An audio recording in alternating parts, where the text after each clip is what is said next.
ওই যে কথায় আছে, ছেঁড়া কাঁথায় শুয়ে লাখ টাকার স্বপ্ন দেখা, আমারও অবস্থা হয়েছে ঠিক তাই।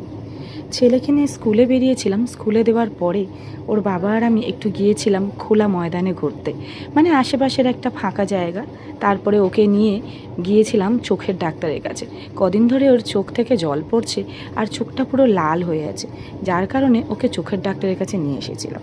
চোখের ডাক্তার দেখে বলল ওর চোখে নাকি অ্যালার্জি হয়েছে আর চোখের জল নাকি শুকিয়ে গেছে, যার জন্য ওকে 2 সপ্তাহ ড্রপ ইউজ করতে হবে, তারপরে আবারও ডাক্তারের কাছে নিয়ে আসতে হবে। তো আমরা সেখানে ওয়েট করছিলাম। ও তারপরে ডাক্তার দেখিয়ে ফেরার পথে ওর বাবার অনেক দিনের একটা স্বপ্ন সেখানটায় নিয়ে গেছিলাম। ওই যে কথায় আছে, এক্ষুনি যে বললাম লাখ টাকার স্বপ্ন, আমরা ছেঁড়া কাঁথায় শুয়ে লাখ টাকার স্বপ্ন দেখছি।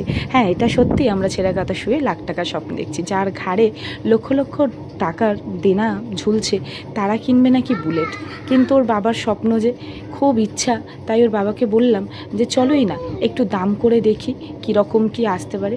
শুনেছি নাকি ইএমআইয়ে আজকাল বুলেট দিচ্ছে, তাই ভাবলাম বুলেটটার দাম কীরকম পড়তে পারে দেখি।